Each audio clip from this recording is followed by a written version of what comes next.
The dollar is weakening. The dollar has dropped 10%. We do have this problem with the bond markets. Like the fundamentals of the economy are getting unwieldy. Most people are starting to predict recessions that are entirely of Trump's doing. We're seeing the beginnings of the layoffs from the tariffs, the beginnings of freakouts from the business leaders.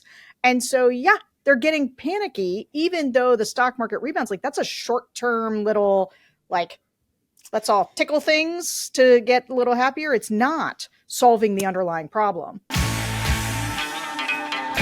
Hello, everybody. This is JVL here with my best friends, Sarah Longwell and Tim Miller of the Bulwark.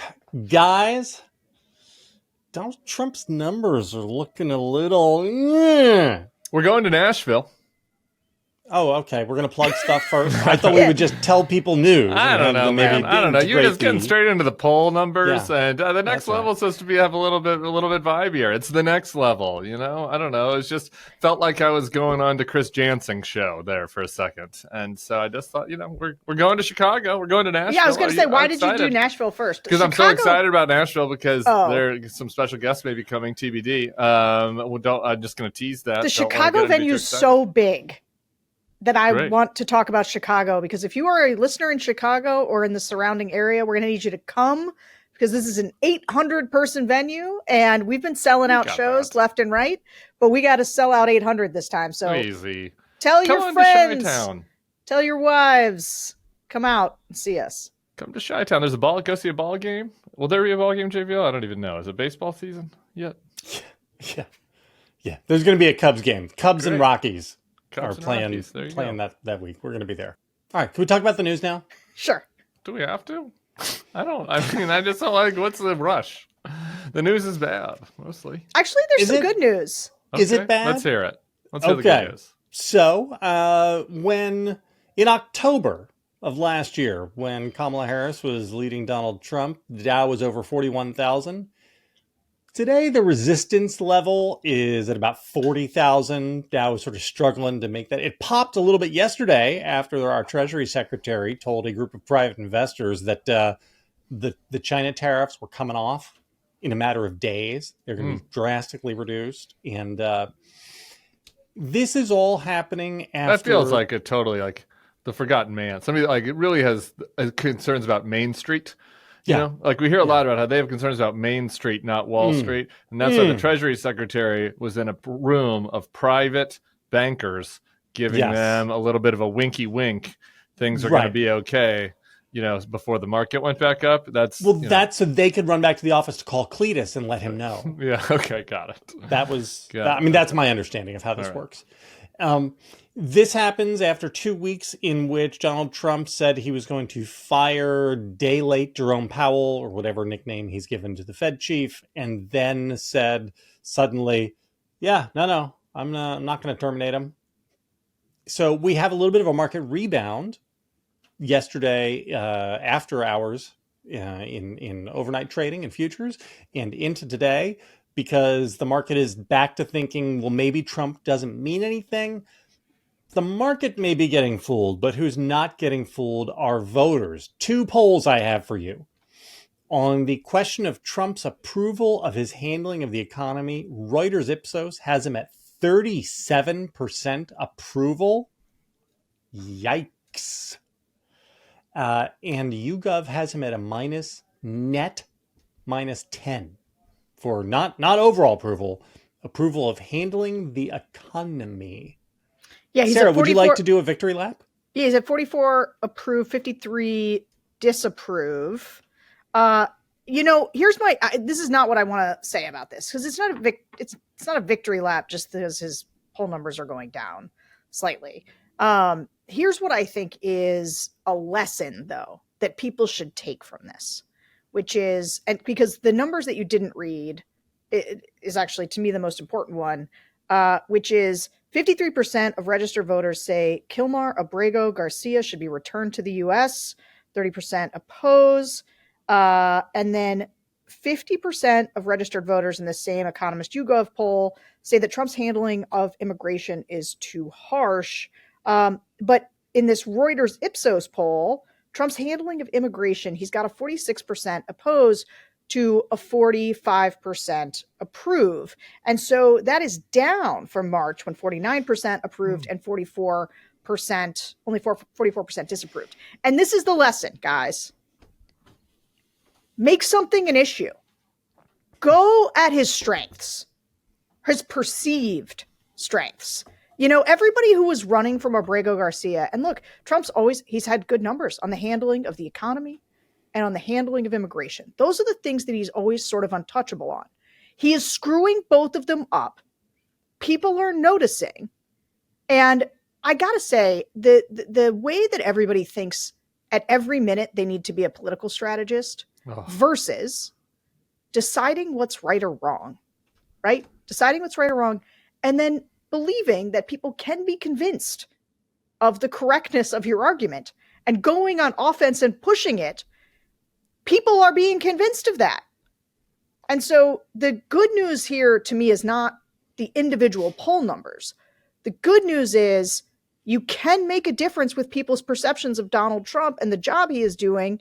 Now, he's doing a lot of the work for you by doing a terrible job, but really quite bad. But do not shrink from this. Do not be afraid to fight. This is a moment for offense. He is on his heels. That's why he's reversing himself on all of this stuff. He is being pushed into a retreat mode. So let's keep pushing. Paramount. Yeah, I agree with that.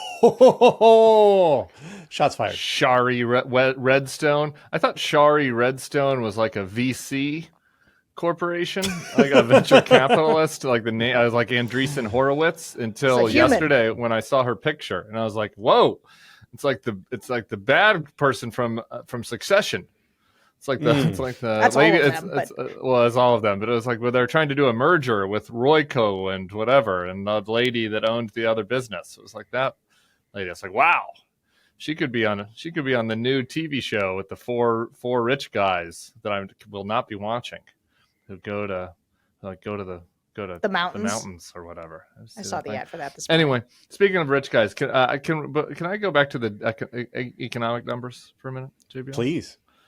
Because Scotty Bessent, our just brilliant gay Treasury Secretary, gave a speech here about an hour ago. Tim, he was either going to get Treasury or the Kennedy Center. And so the Kennedy Center gig was taken. So he had to go to Treasury. Rick got that. All right. So, Scott, he left his house with all the doilies. He doesn't have any cheap TVs or anything, because that's not the American dream. And he gave a speech to the Institute of International Trade and Finance. I want to read this for you. The U.S. and China have the opportunity to strike a big deal on trade. This is an incredible opportunity. I think if Bridgewater founder Ray Dalio were to write something, he could call it a beautiful rebalancing. I saw this before he came on, and I was like, was Trump on stage? Like, was like a panel between him and Trump? And I went and looked at 3 different articles just to make sure I had this right. And I was like, no, Scott Bessent now talks like Trump. He's like, we have a new big beautiful trade deal coming. I'm going to randomly name check a rich guy. Everybody calm down. The markets can calm down. Don't worry. Ray Dalio, who's not in the administration, it's Howard Lutnick and a weekend talk show host. But if Ray Dalio saw it, would be very beautiful. And it's like these are guys that are panicking. This is a total panic move, I guess is where I want to go with this. So like they feel like they're sending out the top gay to like try to calm the markets by letting them know that everything is going to be okay. When it's like, I guess the markets are going up, but I don't know. We haven't seen the big change in the bond markets, which unfortunately we have to talk about these days. But like, I don't know why this little comment would give you that much confidence, right? That's like this is it is really kind of like we've corralled the toddler king for a couple of days. All right, don't worry about it. We're going to do a beautiful deal. And it's like, well, what if he gets mad again? What if she says something mean about the steak at Doral? Or what if he finds out that on the major social media channel in China, what is trending right now is, I believe, Trump caved, or Trump, like there's some like Trump back down, when he finds that out, because we are dealing with somebody who basically, both he and Elon are like this. It's like, I will start a trade war if you make fun of me, China. He is, make no mistake about it, Trump is short-term caving on his China tariffs because the market may be going up and down. And I do think there's a little bit like market green, Trump happy, market red, Trump sad, like going on here. But the dollar is weakening. The dollar has dropped 10%. We do have this problem with the bond markets. Like the fundamentals of the economy are getting unwieldy. Most people are starting to predict recessions that are entirely of Trump's doing. We're seeing the beginnings of the layoffs from the tariffs, the beginnings of freakouts from the business leaders. And so, yeah, they're getting panicky, even though the stock market rebounds. Like that's a short-term little, like, let's all tickle things to get a little happier. It's not solving the underlying problem. All right, I'm going to say something dark here, and maybe after I do, we'll just decide Sebastian has to cut it out, and it'll never see the light of day. But if we were thinking through what are events which could reverse the economic problems right now, and how would the markets react to them? I'm not saying I want this. I'm just thinking through. God forbid. God forbid. I'm trying to think. What could he be thinking? Donald Trump were to visit his doctor tomorrow. Regulatory announcements. His doctor were to red say, tape. Sir, the doctor should say, with tears in his eyes, sir, I'm so sorry. You have Konecki in your Schwenkas, and you've got 5 days to live, and I'm so sorry. And that news leaked that Donald Trump had a terminal disease. How do we think the markets would react to that? Because I have to think they'd line go up. Well, I think they might go down a little bit briefly for just panic about what he might do. Really? Concerns. You know what I mean? Like a short. I think there'd be short-term after Schwenkas exploded, then they'd go up. If I'm going, you're all going with me while I've got the button. Yeah. Yeah, if I heard that he had 5 days left, I'd be holding on for dear life for those 5 days. You know, like I'd be buying gold. You know, putting money under the bed. Let's make sure we can get through. Living in a bomb shelter with a lot of Campbell's soup. Yeah. Yeah. To withstand the nuclear fallout. I think the line would go up. Yeah, I agree with that. Yeah, right. I mean, this is because again, I want to emphasize this is a man-made economic disaster. This is not there was all this risk happening inside the system and nobody realized it. Man, if you're listening to this show, you know that there is so much going on in politics right now. And even if you listen to our good show, long show, the whole way through, it is still hard to get a proper breakdown on everything that's going on right now. But that's why the NPR Politics Podcast is where I go to decode what goes down in Washington and what every decision out there might mean for me and you. First impressions are always important. All this week, the NPR Politics Podcast is unpacking the first 100 days of Trump's presidency. They're tackling what's been done, what's to come, and what might change, and as always, what it means for you, the listener. Every episode makes it easy for you to understand what's going on, from the complete restructure of the federal government to immigration policy, tariffs, and trade. These 100 days have been monumental. Has Trump lived up to his early promises? Will his executive orders and spur-of-the-moment decision-making change the U.S. and your life in the long term? Obviously, if you listen to this show, you like politics. And every day, the NPR Politics team will focus on one thing and boil it down to 15 minutes or less. You can think of it like a political multivitamin. I listen to it often at night as I'm falling asleep.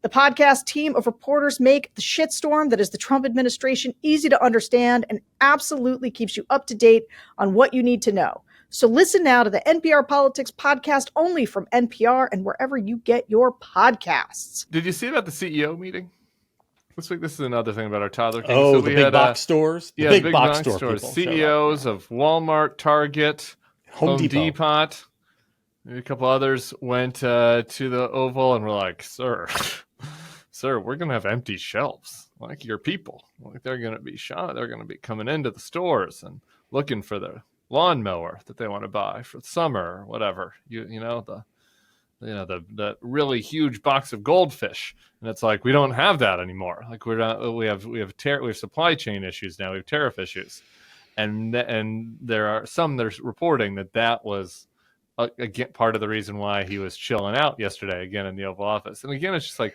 this is so insane that these are the same people that were like 3 months ago. It's like vibe shift. Like, oh man, like we're about to be an economic rocket ship taking it. We're a coiled spring that's just about to explode. We got the business guys are back in charge. That was 3 months ago. 3 months later, they're like, please, sir, we might have bread lines at Target. I mean, talk about what a bad bet by the titans of industry. But they can say retarded and the P word. So are they still winning or not? They can. Does the CEO of Target usually say the P word that often? I don't know. So if Trump does, because again, he's only said he's backing down, or he hasn't said. Bessent has only said that he would back down. If Trump were to back down, would all of the people who've spent the last 2 months explaining why the tariffs are great and why we had to endure short-term pain to get long-term gain, people like Orrin Cass, will Orrin Cass then come out and say, no, this is good. All that stuff that I said we had to do for the good of America in the long term. Well, now that Trump has decided not to do that, that's the best choice too. Will Orrin Cass say that? Orrin, what do you think there, buddy? I think that Orrin will go on board with whatever he said. I will say though, are TV producers going to keep putting that asshole on television? Yeah, for sure. For sure. I'm not, again, that's my father that's in the finance industry, so this is not financial advice. But I think that they will, come around. But here's the thing, like the amount of tariffs that have been put on right now are so great and so debilitating that he could dial back a lot and still like have like a massive middle class working tax increase on everybody from the remaining tariffs. And Trump did say in the Oval Office yesterday, he's like, I'm going to be nice or something. He's like, I'm going to be nice to the Chinese. Like I'm not going to be that tough. So he did backpedal a little bit. But it's like, if you just go back 3 months and you said to the CEO of Walmart and Target and said, okay, you think the plan is extending the Trump tax cuts and cutting red tape. Here's what the actual plan is. In April, Trump will go to 145% tariffs on China, and then he'll be nice and bring it back down to an additional, 18% tariff on China. And we're also going to have some tariffs on the EU that are above what they are. And we're also going to tariff certain things from Canada and Mexico that aren't part of the USMCA. I think all those companies would be like, that is a worst case scenario. Right? Like the thing that he might retreat to is what I think a lot of big business folks and not the Orrin Casses of the world, like the Wall Street Journal type folks would have said that would be a disaster. That's the art of the deal. You see, Trump was able to teach those people that wasn't the worst case scenario. Yeah, that's he the didn't art of the deal. The Chinese, the art of the deal, his own supporters the art of the in the deal, business his industry. Base. Yeah, got it. The art of the deal, his base. What do you think happens in that meeting where all those CEOs come and talk to him? Do you think he goes, oh, well, this is brand new information. Like, I didn't know that placing these tariffs would cause this level of disruption. Like, what do you think? What do you think his position is? I mean, he literally said it was like March 30th. He like, I couldn't care less when confronted with, sir, this is going to cause prices to go up on auto. I think it was about cars. It was automotive prices. And his line was, I couldn't care less. Yeah. I do think part of this strategically is about not letting him get away with screwing things up and declaring victory. Because he will, right? I mean, to JBL's point about people who run cover, right? This is one of those, like, Trump creates the problem and then Trump acts like he solved the problem he created and declares victory. And I think that we have to keep making the case about how bad this, like, because here's the thing. Him bouncing this back, it might calm the markets short term, but like there's still this massive level of uncertainty now. Like the uncertainty we still have capital flight around leaving businesses. America. Yeah, totally. America still has an enormous problem with capital flight. You see it in the bond market, you see it in the dollar. And the structural damage is done. Now, there could be more structural damage, but we have done the implosion of America leading the world rules-based trading order. That's gone. And that doesn't come back for generations. I was trying to imagine this image you said, Sarah. Yeah. And so to help myself, I wanted to see what the CEOs looked like. So I kind of want Sebastian to put it up on the camera. I'll send it to him just for the YouTube people. We've got Doug McMillan. He's an African-American gentleman? No, white guy. I mean, like, these guys look like all of them could be at the Bentonville Country Club and just fit right in. This guy went to Bentonville High, so he's kind of rose up the ranks there in Arkansas. We got Brian Cornell, another white guy. No need for DEI, actually. Don't worry, no worries here. All white guys. No, this is not a problem with DEI. Brian Cornell looks like before he was at Target, he was at Best Buy. Are they crushing? Is Best Buy crushing it? I don't know. Yeah, Best Buy's actually back. They have. They've turned it around. Yeah. Wow, I wonder what he did at Best Buy to turn that around. When was the last it wasn't time you were in a him. Best Buy? I forget who there was some other guy came in and saved Best Buy. Ted Decker. He looks nice. He wants to be a man of the people. He puts on the Home Depot smock, when he goes in. That's nice. It's just like, and this is just the hubris. You can just imagine the old white guy hubris of this situation, of these guys going in there and just being like, bro, what? I thought you were a businessman. And it's like, no, sorry, man, that helped the Best Buy turn around. Donald Trump was not a businessman. He decided whether or not to fire, who was the guy with the big clock? Flavor Flav. Flavor Flav. He decided whether or not to fire Flavor Flav in the boardroom. That was his job, actually. He did not turn around a big box store. So you're gonna have to do some hand holding. It's quickly, really just something. real quickly, let me tell you how Please. Best Buy came back. It realized it was Amazon's showroom. I listened to a long interview with this guy. It was a really fascinating story. Okay. And they basically made it so, number one, they did a price thing where, like, if somebody came in and they were like, well, I saw this cheaper on Amazon, they would be like, we'll match that price. Number one. Two, then they would come install it for you. And also their Geek Squad, like the help that people provided, became like a big thing that people needed to come into the store for. Anyway, I love it. It's a cool turnaround story. It's a good capitalism story. What they did is they empowered all sales floor people to immediately override prices. And so people would go in, they would just show you their phone with the Amazon picture. And seems like whoever did that turnaround would have been better as either president or the head of Doge than the reality TV star and the person whose brain got broken by Twitter. Just like something to think about in the future if you're going to kind of put forth a technocratic businessman to lead the country. Yeah, but I mean, that guy, and I'm blanking on his name. I think it was the same guy who turned around Panera, although I could be wrong. I think that he does not like the Nazis, though. And so really, do you want him in the federal government? That's a good point. I mean, he would never do a kidding, not kidding Sig Heil salute. All right, guys, think you only need sunscreen in the summer? UV rays are sneaky, not to mention things like pollution and blue light exposure that quietly wreak havoc on your skin, speeding up cellular aging. And I hate aging, cellular or otherwise. That's why you need a broad spectrum sunscreen every day. My favorites are OneSkin's SPFs for the face and body. I've got my little eye. I keep this right here on my desk because I've got the body, I've got the eye, because I put it on while I'm working and I'm getting the blue screen from my computer. OneSkin is the only skin longevity company proven to reverse cellular aging. Their SPFs block UV rays and non-nano zinc oxide and neutralize the free radicals that come from UV pollution and blue light with a potential blend of antioxidants. I love being antioxidized. The mastermind ingredient behind it all is OneSkin's OS1 peptide, the first ingredient to target a root cause of skin aging, cellular senescence. You'll only find OS1 in OneSkin's line, so be sure to add OS1 Face SPF and OS1 Body SPF to your daily routine. Head over to oneskin.co and use code THENEXTLEVEL to save 15% on your first purchase. Guys, I hit 45 and I started to see the little things around my eyes, and I realized the importance of moisturizing. I'm just going to be honest. I never took my makeup off. I just went to sleep. And, now I got to take my eye care and my skincare much more seriously. And so thank goodness for OneSkin, because it is founded and led by an all-woman team of skin longevity scientists.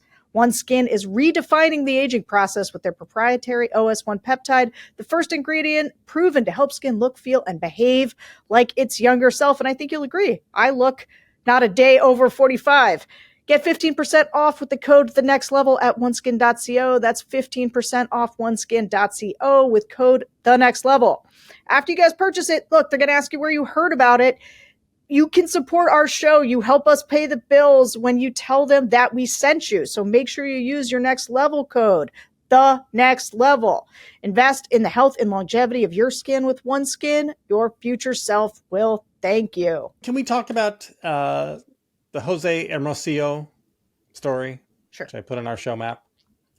So we have definitely read the show map. So this is a dig at me about whether or not I looked at the show map.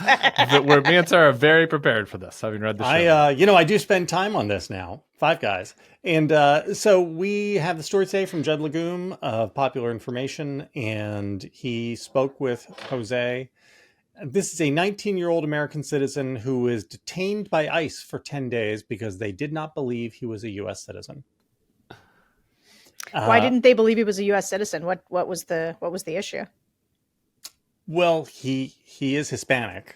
Oh, and they picked him up. And we he have didn't some of those any in ID on America, him. I think. He didn't have any ID on him. Okay. And so they just arrested him. They arrested him because he didn't have his papers. Yeah. And then just put him in detention. And it does seem as though the government, I know this is going to shock you guys, but the government's account of this seems to be dishonest.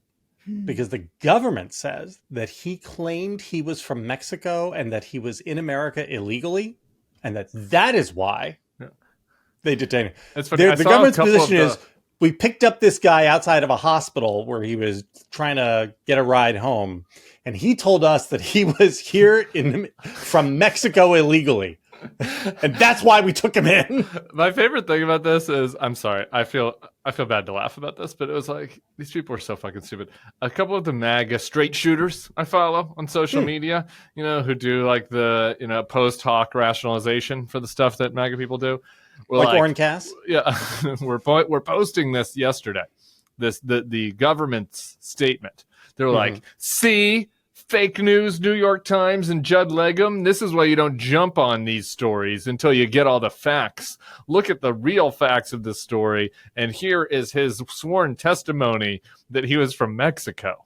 And I was looking at that and I was kind of like, why would he have said that he's from Mexico? I don't, was it like none of it makes sense. And it does make sense if you just assume the ICE people were lying to cover their ass and that this is a guy with a learning disability. But otherwise, I don't know. Maybe was it like in their theory of the case, what would have even been this person's rationale? He was like begging, he just wanted to be deported so bad. He'd seen some movies about Mexico. So he went up to the Border Patrol office. This is what happened. So he was in Tucson, had a medical emergency, was taken by ambulance to a hospital because he had a seizure. After they released him following treatment, he sort of comes out of the hospital and was like, yeah, I don't quite know where I am. He sees a Border Patrol officer and he goes over to ask the guy for help. Don't do that. This I'm now reading from Judd's piece. I saw a car and I asked him for help, Hermosillo said. He told the officer he was staying in Tucson. The officer said, quote, "You're not from here. Do you have your papers?" When the officer asked where he was from, Hermosillo told him that he's from New Mexico. He is from New Mexico. The officer then accused Hermosillo of lying. Quote, "Don't make me out like I'm stupid," the officer said. "I know you're from Mexico." And after that, he was arrested. He was like, "No, sir, New Mexico. That's a state. That's the bordering state. Maybe, you know what might help people like this? Maybe we should rename it New America." New America. I had the same that thought. Would solve that'll problems. really solve all these sort of misunderstandings. So we then have part of the government's case is that they released a sworn statement that they said Mr. Hermosillo signed.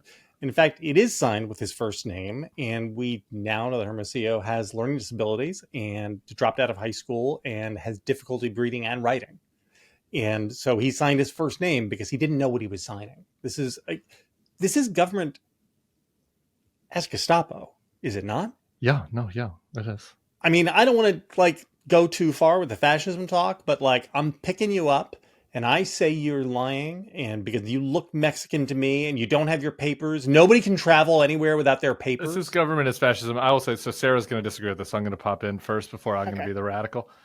Like this, my only issue with making this story blow up in the same way as the El Salvador stories are concerned is I read this story as ACAB.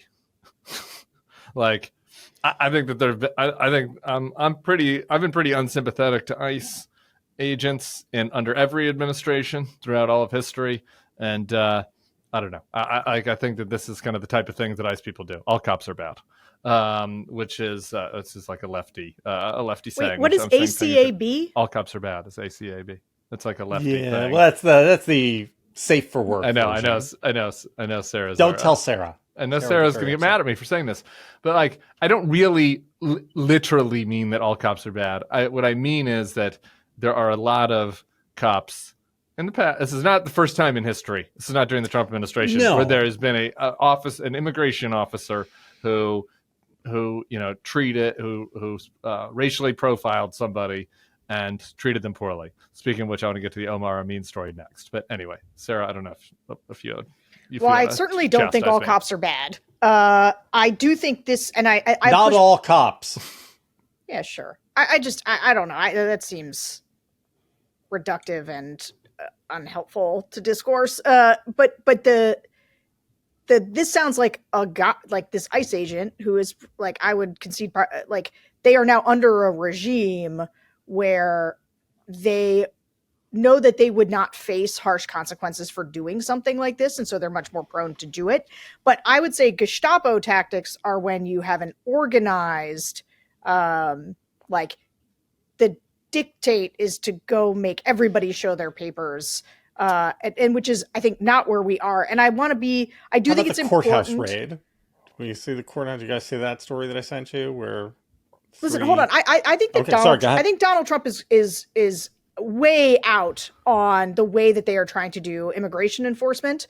But I think that saying like we're in Gestapo territory is, I don't like this stuff because I think like at some point I want to be able to say we're in Gestapo territory when I think we're really in Gestapo territory. Right now, I think we're in Donald Trump's immigration policies are illiberal. Fair.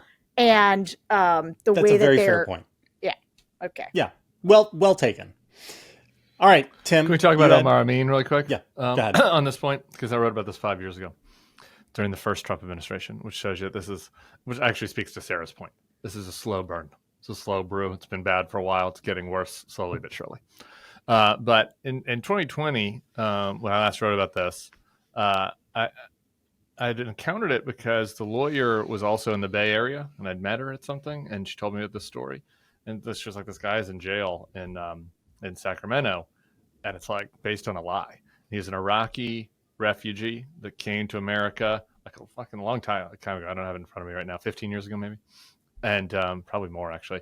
And he went to Utah first, and like had a big family, and he had a job, and he went through traditional vetting. He didn't come across the border. It wasn't a CBP-1 thing, and then he moved to Sacramento, and somehow somebody in Iraq, like some terrorist that we had captured, like gave a list of names of people that he had collaborated with, and this guy's name was on it, even though this guy was like fleeing ISIS or whatever the group was at the time.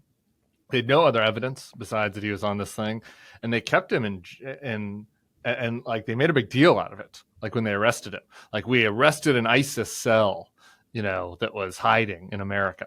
And the guy like kept trying to, like, it's hard to like disprove a negative. It's like, I wasn't ISIS. Yeah. Like it was like a fucking decade ago, and I'm on some terrorist phone. He's like, I don't know. He's like, they were going after me. And so anyway, he had not had any issues in America, not had any legal issues since he'd been here, but he was just kind of rotting away in a prison in Sacramento. And they kept trying to send him back to Iraq, but the lawyers, he kept winning in court because he was like, no, it was the terrorists were coming after me. You can't send me back to Iraq. So it's kind of similar to the Abrego Garcia situation, right? Where he was here in this, Abrego Garcia was free, but he was in a prison, but he was here in this kind of in-between state where they couldn't deport him because, his life was at risk, but they weren't going to, give him citizenship. So anyway, this news yesterday came across the feed, and I was like, fuck, I hadn't thought about this guy in a couple of years. We sent him to Rwanda. It's the first example of the Rwandan government accepting people. We cut a deal, I guess. The Rwandans cut a deal with the Trump administration. And this is going to be the first of, I guess, many relocations to a third country for people that are here in this country and that have legitimate asylum claims. And we don't want to deport them to their home country because they have legitimate asylum claims, but we don't let them stay here. So we're going to send them to Rwanda. And Omar Amin, who has a big family of children, they're living in Sacramento. I guess they're going to have to decide whether they live without their father in Sacramento or whether they relocate to Rwanda. I mean, that's great. Fucking insane. Like, what? Like, this is, again, we can do the rant I've done a million times, but it is just the most fundamentally un-American thing I can possibly think of. Is like somebody that was fleeing oppression to come to the land of freedom, the home of the brave. And we're like, nah, we're going to send you to some totally other country where you have no family, you don't know the language, no family, no nothing. And good luck. Is he in jail there, or they just send him there? Here's what we know so far. The U.S. Embassy cable reads that Rwanda's motivation for accepting Mr. Amen, spelled incorrectly, and subsequent third country nationals is to improve U.S. relations and show it can advance the America First agenda. Was an official statement from our government. And they said they don't speak on the deliberations or decisions of the Rwandan government. So I guess TBD on that question. I mean, this does speak to the underlying immigration thing was never really about illegal immigration. Like, the illegal immigration was just the pretext, the casus belli. What this really is, they don't want any of these people here. They don't want people claiming asylum in America. They don't want. Well, except for the white South Africans. Yeah, I was going to say white South Africans we can. Sure, because things are really bad for them. It really is. It's the racism. Sarah, you hate it when I say that, but it is kind of the racism, isn't it? First of all, I'm not going to argue that racism is not part of what's happening here. We do have a broken immigration system, though. Like, this is the problem, is like you sort of lump in Stephen Miller, who is absolutely, and this is where I will go into, like, he is a Goebbels like racist, horrible human. Allegedly. Yeah, sure. See, if you just say allegedly, you can say anything. Okay. Well, then allegedly. Actually, no, objectively, I think he's a bad guy. That is my personal opinion, that he is a bad guy, and a bad guy of significant magnitude in his lack of humanity. But I don't think that most Americans are like Jason Miller. I think most Americans actually who support the deportations of criminals. What? He said, I don't think most Americans are like Jason Miller. And I said, sorry. Because they have chins. Oh, yeah. I meant Stephen Miller. I get the two. It's okay. The two horrible MAGA Millers confused. But anyway, the Stephen Miller thing, I think he is a racist. I think that a lot of Americans have a problem with the fact that the border is not secure. Sure. We have lots of people here illegally. When people do commit crimes who are here illegally, we don't always have a system for like getting people out. I mean, people want this stuff dealt with, and I don't blame them. I know. And you hate it when I say this. There has never been a time when the U.S. border was secure and where the system was good and it worked. It's always been a sort of like... No. Like, I disagree. The way that... Listen, the border crossings under Biden, until Biden closed the border, like, there's a massive magnitude of difference between the two. Like, you can do border enforcement. Is it imperfect? Sure. Is it different than just, like, not doing it? Yes. And you can't just not do it. Very few Americans want that. I'm not saying there aren't some people who are just like, nope, open borders, let everybody in. But if you want to have in this country a social safety net, a meaningful social safety net, then you have to have a mechanism by which people come into the country legally. I want America to be a place for asylees. I want us to be a place where people can come. But we do need an immigration system that is like not insane. Yeah. This disagreement is not a disagreement because we're talking past each other. It's a disagreement about who we mean by these people. Like, are these people all the people that voted for Donald Trump, or are these people that are the people that are enacting the Donald Trump immigration regime? And these people that are enacting the Donald Trump immigration regime don't want anyone to come here. They don't want any like we all agree on that. They don't want any asylees. They don't want refugees except white South Africans. And I think that is abundantly evident. And maybe people who are really good at computers. Remember, Trump... and I guess maybe the farm workers now. We might have to bail out the farm. We got to do this. We got to do this patchwork style one time. Oh yeah, and the guys that work in Mar-a-Lago and Doral. That's right. You can't get rid of them unless they have tattoos. Spring is so often busy season. I don't know about you. I'm doing a lot of YouTubes. It's Jazz Fest. Got people coming down to visit. Going grocery shopping. It's hard to find the time to go grocery shopping or to cook healthy meals at home rather than just going up to Clessy's and getting a messy Clessy. And so what I've turned to is Hungryroot. It's like having your own personal shopper and nutritionist all wrapped into one. They take care of the weekly grocery shopping, recommending healthy groceries and meals tailored to your tastes, nutrition preferences, and health goals. With Hungryroot, it's easy to get high-quality, nutritious food and achieve any diet or health goals, from anti-inflammatory to gut-friendly, gluten-free, or dairy-free. You can relieve so much stress by letting them take care of the shopping and planning. Just tell them about your goals and preferences, and they'll fill your cart with personalized recommendations. Most of Hungryroot's recipes can be made in just 15 minutes or less. Hungryroot also has healthy groceries like smoothies, kid snacks, sweets, ready-to-eat meals, salad kits, and even supplements. And moreover, they only source top-quality meat and seafood, free of hormones and antibiotics. Hungryroot's been great for my family. I'm sure it'll be great for yours. I love Hungryroot. Take advantage of this exclusive offer for a limited time. Get 40% off your first box plus a free item in every box for life. Go to hungryroot.com/thenextlevel and use code thenextlevel. That's hungryroot.com/thenextlevel, code thenextlevel to get 40% off your first box and a free item of choice for life. hungryroot.com/thenextlevel, code thenextlevel. Got to move on to Tesla. Tesla did their quarterly earnings call yesterday. For scheduling purposes, they did it after the market closed. I think that was probably just because they couldn't find time in Elon's schedule to get him in during. I think that's why they did it after the markets closed. Were the earnings good?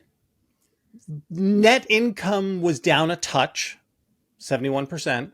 The actual sales of vehicles down 20%, just 20%. Very good news. The part of the business that runs on carbon credits, which is to say government welfare, that is still doing okay. So still getting a lot of money from their government subsidies. It was not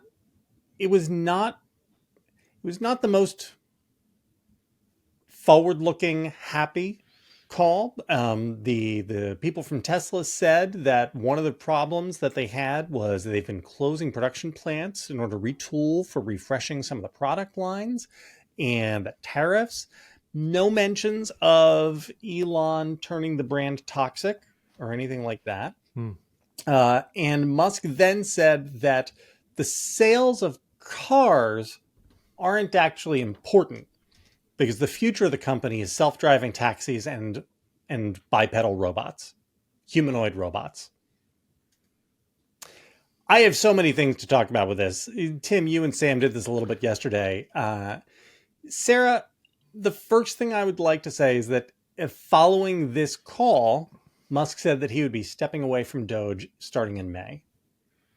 Would you like to spike this football as well? Because this is another case of, if you fight, you can make them bleed, metaphorically. Yeah. And this is where, look, they're in retreat. Guys, this is where I'm like, I want to talk to CBS and Paramount right now, just because you are on the precipice of trying to cave so you can get your little deal merger done. Don't do it. Don't cave to these guys. They're weak and they are in full retreat in every way. Now, Elon did say he's going to finish out this term with Trump, and he's going to still be involved in Doge part-time, but he is going to return 80% of his time or something, to Tesla, which great, I guess. Although, yeah, your point about the fact that they are not dealing with their earnings are off. They're not selling these things.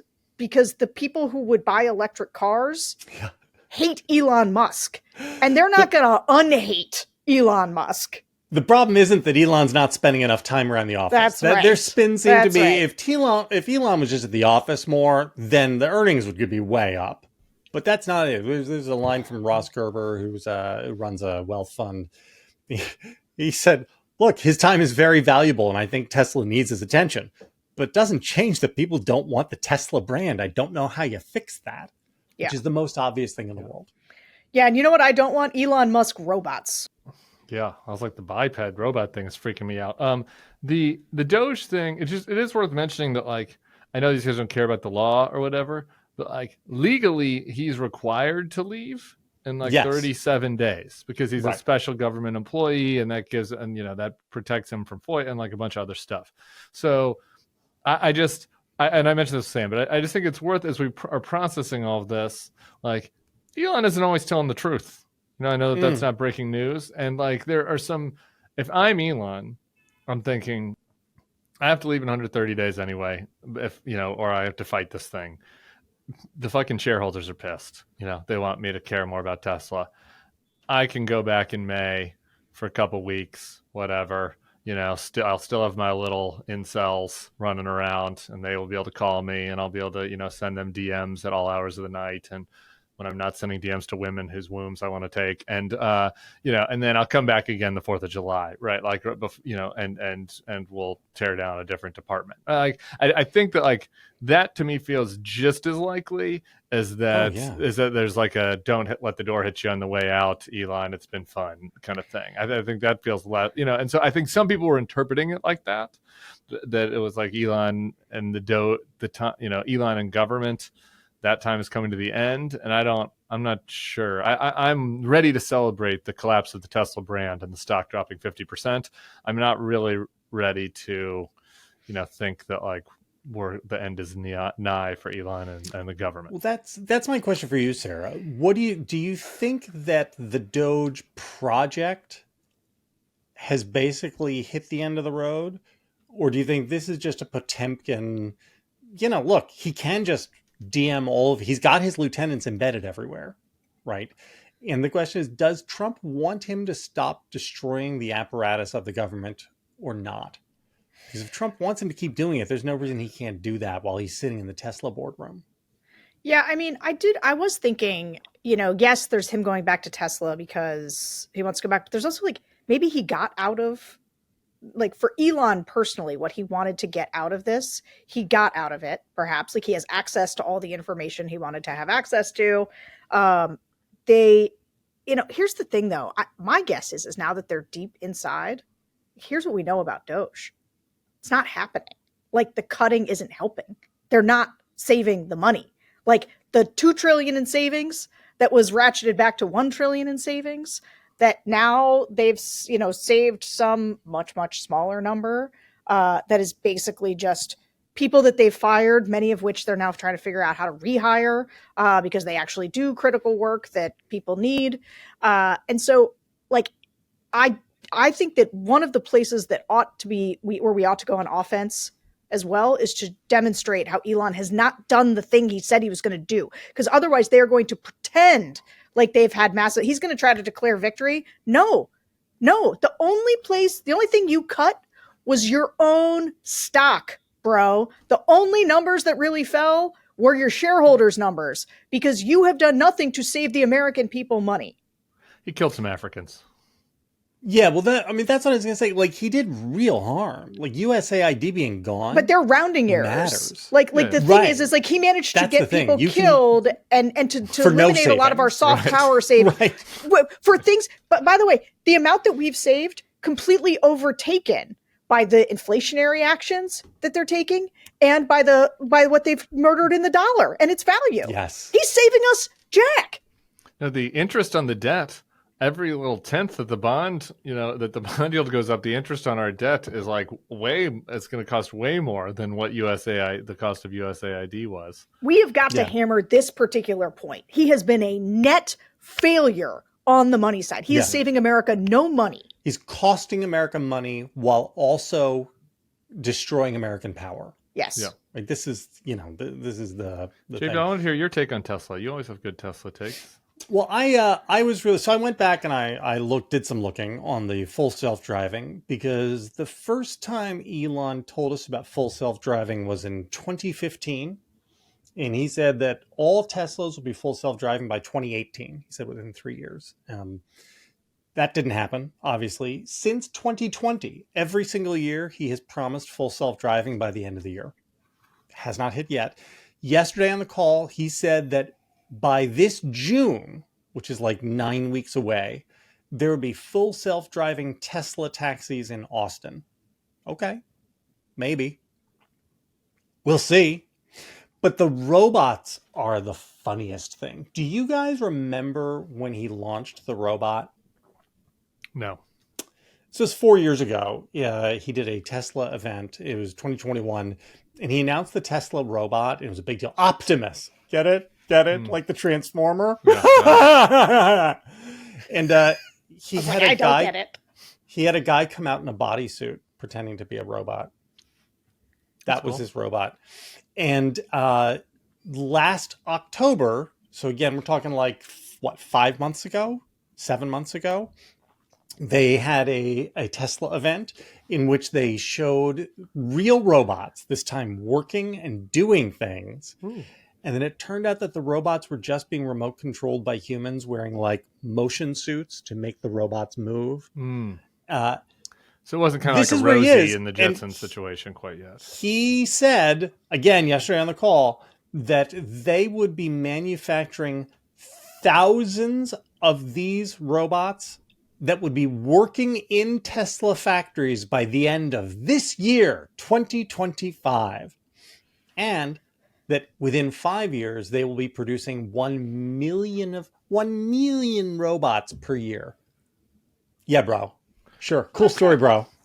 I got a question. Why don't you think there are more people coming after him from inside the house? Is it just totally a cult there at the executive level at those companies? I mean, like, there's got to be, anti-Trump mid to high level executives at these companies. No, I think it's all cult, except maybe at SpaceX. Yeah. And the reason at Tesla, Tesla needs Elon. Yeah. Because without Elon, Tesla stock is worthless. Right. Right. It is only the meme stock power that is Elon Musk that makes Tesla stock valuable. And the robot stuff is bullshit. And Google is eating their lunch on robot taxis. A long time ago, 5-6 years ago, I had lunch with a very senior person at Google. And I was asking about their self-driving stuff. And he said, yeah, self-driving has been a nightmare for us. We got like 7 years into it and realized that the entire paradigm we were using was wrong. And we had to start over. And he said at the time, he was like, and the Tesla guys are still going on the old paradigm. He's like, I don't know when they're going to figure out that they're in a blind alley, but like they're way behind us. And he was right. They are years behind Waymo and Google. And, but the market just buys it. I do think he's probably, for, him and his meme stock stuff, he's done a lot of damage to that. I'm not saying there aren't going to be, always Elon people and they're always going to think he has. And look, I mean, Starlink, here's the thing about his robots. I don't know tons and tons about his business. I do know he said he was going to put like a gajillion satellites up in space. He did put them up in space. And he does. Yeah. So I don't. Well, SpaceX he got governments is an exception, to pay him right? to do that. This is Elon's genius. Elon was able to realize that governments would be too stupid to not pay him and allow him to create the satellite network for them. Right. Which is, again, is just, malpractice on the part of the U.S. government to become so, indebted to this guy at the top of the gravity well. And he realized that governments would be stupid and would pay him to do these things. I'm not sure that counts as anybody could have done it given the amount. Well, not really, actually. I mean, this is the one. You hate to hand it to Elon, but the government gave contracts. I think it was Boeing and SpaceX to do this, and only SpaceX did it. Yeah, the other company failed. Fair enough. But Sure, I would say, I'm sure Boeing has a CEO. It's a 62-year-old white man that looks like they could be at the Bentonville Country Club who didn't live up to it because of DEI. but this is another, like, remember the Tesla takedown protests that kind of started organically? Yeah. I think none of this stuff with Elon happens without those protests. Like, it took the protests deciding we're going to make this guy and his brand toxic. And it worked. And Sarah, it's just one more, it's you again. This is the fight. Stand up and fight and do something. Right? I do. Yeah. I mean, I think the protests sans the couple people who did bad, damage. And you shouldn't do those things. But just the regular protesting, yes. Although I do think he made himself toxic. Like, even before the protests, like, people were making bumper stickers for their Teslas to be like, I bought it before Elon's shit. We've got stop Elon on the stop signs in my neighborhood. It's people spray painted Elon underneath it. Toulouse was asking me about that yesterday. She's like, "What's Elon?" And I was like, "Don't you know?" This is just such an example of somebody so his market were liberals who were trying to do good things for the environment and were willing to overpay for ugly-ish cars in order to start an electric car movement, which people have been saying for years is going to be a big environmental boon. So that's his audience. Well, those people freaking hate him now, and there's not enough new Republicans over here who are in the market for a $300,000 electric car or whatever to make up for all of the college-educated environmental libs who were buying his car. So he has destroyed this part of his business. I think this is not a thing that comes back. I want to get Sarah's bipartisan muscles flex in here. I floated this with Sam last night on the Bulwark Takes feed. Go check out the Bulwark Takes feed. But Sam, as a lib establishment reporter from Washington, D.C., maybe didn't appreciate this idea as much as Sarah, I think, will. Which is, I see the beginnings of a big bipartisan opportunity here. First time in a while, which is we can cut the EV subsidies. We can get some Democrats who hate Elon, who look at this report and say the only reason that his company has succeeded is like fucking viable right now is because of all of the government subsidies he's receiving. And they can walk across to Chip Roy and say, "Hey, Chip, you want to sign on board with me with this cost savings bill, the Moskowitz-Roy cost savings bill, which will cut the electric vehicle subsidies that were passed in the woke Biden Green New Deal?" I think that to me, this feels like a winner. No, I don't like it. I know you wouldn't like it. I thought Sarah was going to like it. I do like it. Wait, why does JVL not like it? No, the reason not to like it is because the first movers always want to pull up the ladder behind them on these things, right? So this is like Amazon. We're way past first movers, though. We're way past first moving, though. Now we're way past that. I don't think so. I think if subsidies got cut now, Tesla would be helped as much as hurt. No way. Okay.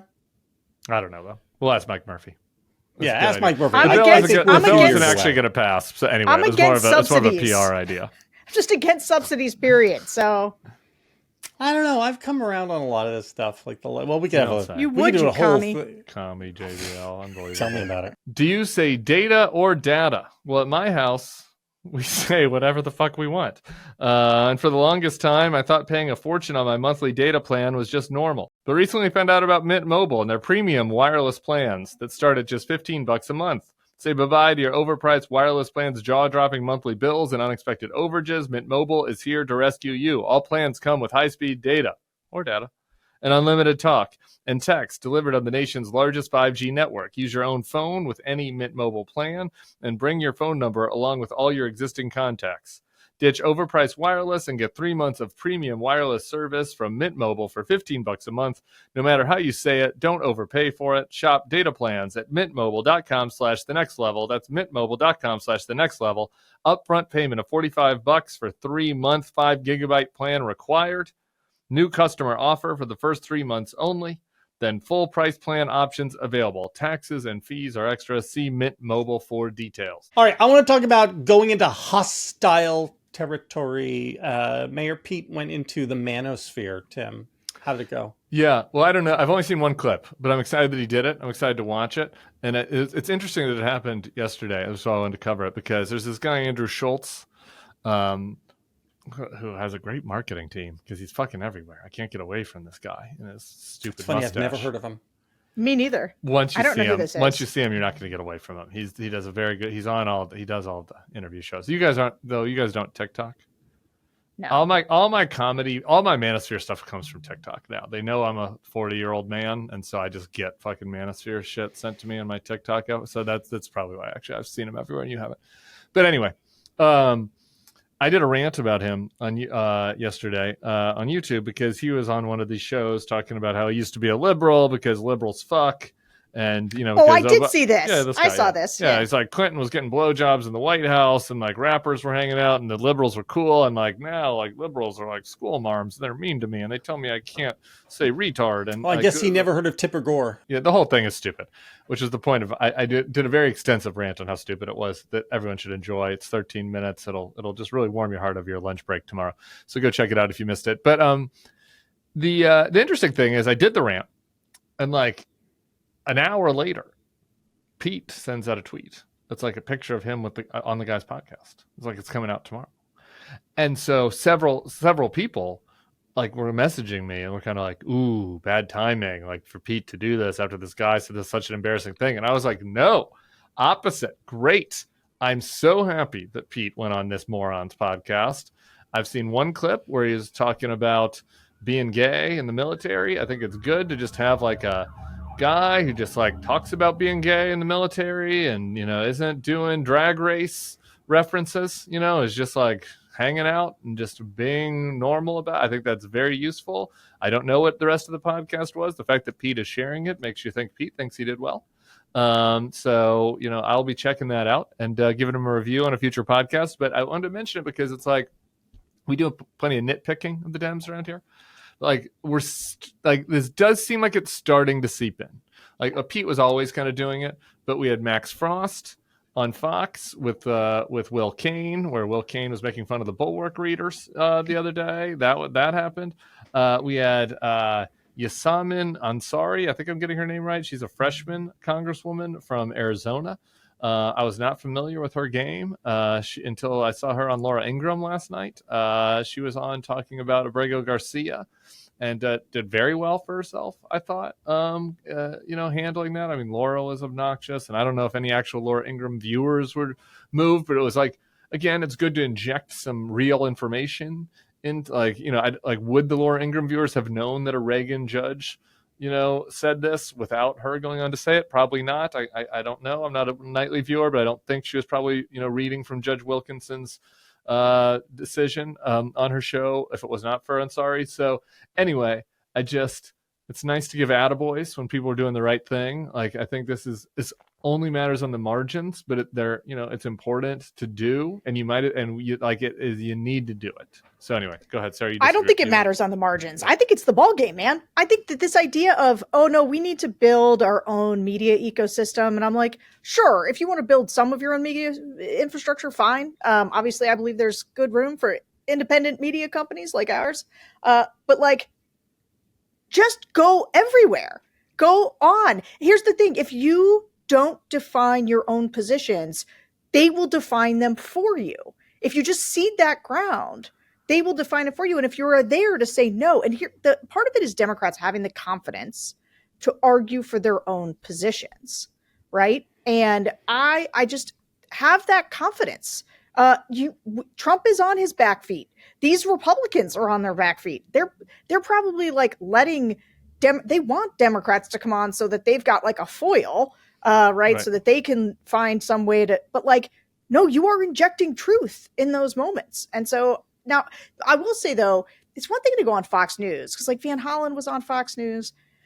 In some ways I keep wrestling with the thing about Joe Rogan or like this guy I've never heard of. Like, I do think that Pete should go on all these places, but there is also a weird thing about like, do we have to, are these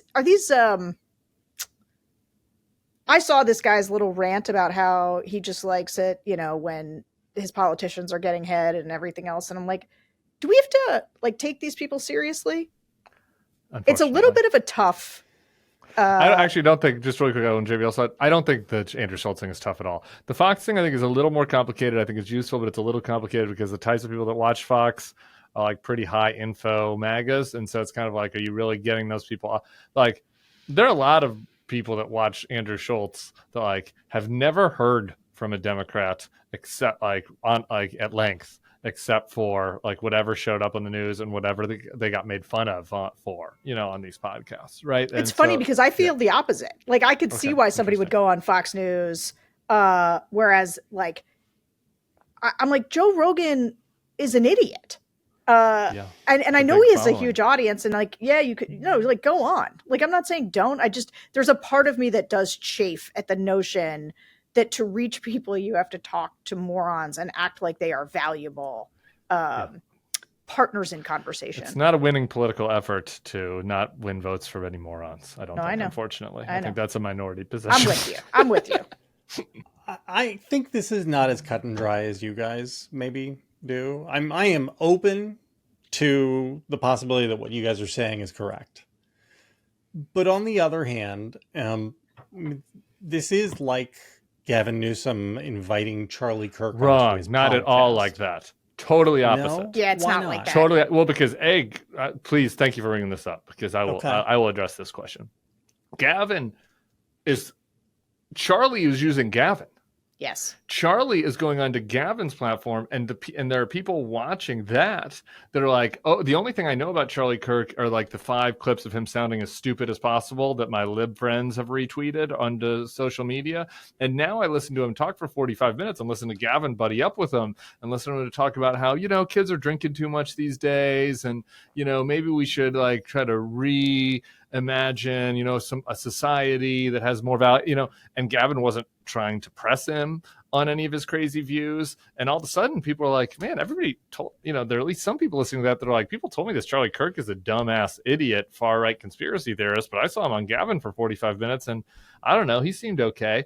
Anybody seems okay, except for like really stupid people for 50 minutes. Dan Bongino wouldn't seem that good. Marjorie Taylor Greene. But like anyone who is at all savvy can go on for an hour and the people listening will be like, I don't really like that guy, but they made a good point here or there. So Charlie was using Gavin.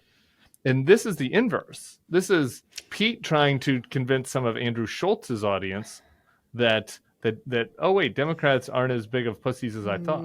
These things go both ways because everybody is always using both sides to attract an audience and to talk to that audience. Here's the problem with what Gavin did, and it's why it's totally different.